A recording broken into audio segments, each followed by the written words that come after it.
In this video, here's what we'll cover: the self and your inner parts, the 8 C's of self-energy inside a session, the 6 F's, unburdening, how parts let go, who it suits and what the evidence shows. Have you ever felt at war with yourself?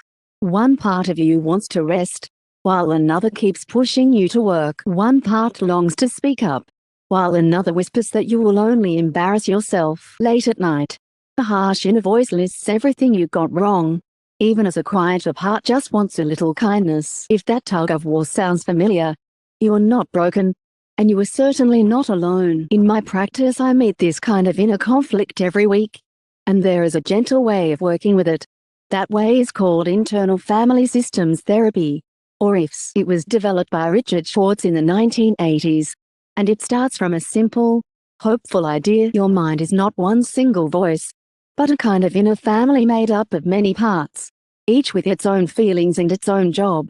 Let me introduce you to that inner family. At the center sits what IFS calls the self. This is your calm, curious, compassionate core, and it is the real healing agent in this work. Around the self are your parts, and IFS sorts them into 3 broad groups. Exiles are the young, hurt parts that carry old pain, often from childhood, and get pushed out of sight. Managers are the planners and protectors that try to keep daily life steady so that pain never surfaces. And firefighters leap in when pain does break through, often through impulsive behaviors that distract us in the moment. None of these parts is bad. Each one, in its own way, is trying to help.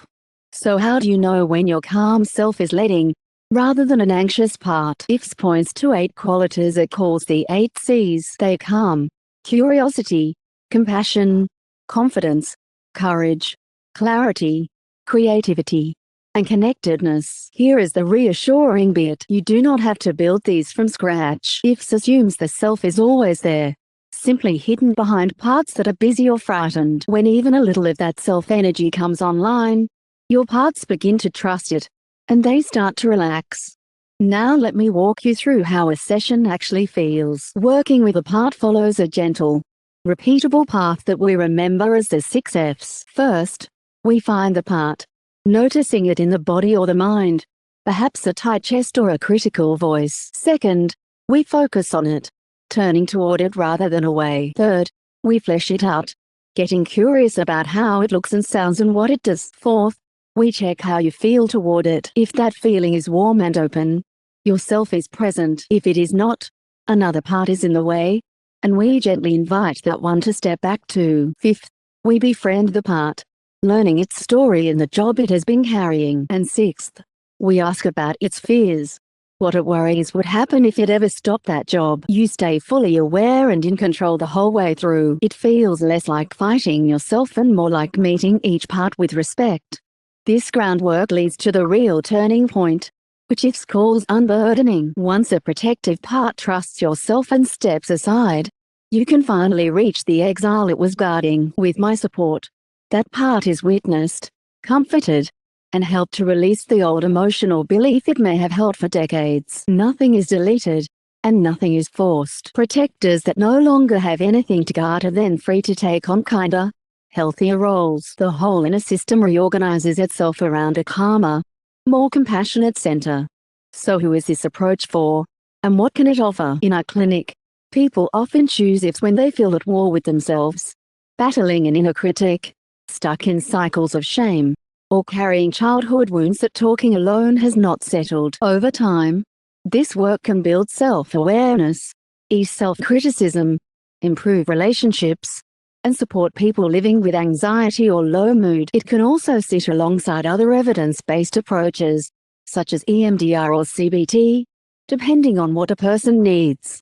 I do want to be honest with you about the evidence. IFS has been listed by the United States SAMHSA as a promising practice, and small trials, including a randomized study with arthritis patients and a pilot for PTSD, report improvements in well-being and self-compassion. But its research base is younger and smaller than the one behind CBT. So IFS is best seen as a promising, actively researched model rather than a finished one. And a good psychologist will be open with you about that as you choose an approach together. One last reassurance: having parts does not mean that something is seriously wrong with you. In IFS, Parts are a normal feature of every mind, not a disorder. If this way of understanding yourself resonates, I would be glad to help. You can read our full guide on ifs, or book an appointment, using the links in the description below. Our practice is Potentialz Unlimited, here in Bella Vista. Before you go, here's a quick recap of what we covered: the self and your inner parts, the 8 C's of self-energy inside a session, the 6 F's, unburdening, how parts let go, who it suits and what the evidence shows. And one small thing that really helps more people find this: subscribe for weekly mental health explainers. Like this video if you found it helpful. Share it with someone who might need it.